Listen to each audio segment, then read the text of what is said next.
வாழை பரமேஸ்வரி என் மகளே, வாழை பரமேஸ்வரி என் மகளே.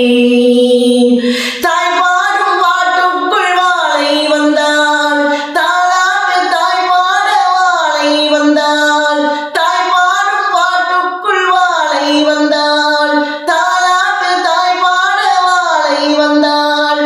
ஓதாமல் ஓதும் உன் பாடல் என்றாள், ஓதாமல் ஓதும் உன் பாடல் என்றாள். தாயே நீ எனதன்னை நிஜமே என்றாள், தாயே நீ எனதன்னை நிஜமே என்றாள். ஏறேந்தி வருபவளே, ஏடெடுத்து பிரித்தவளே,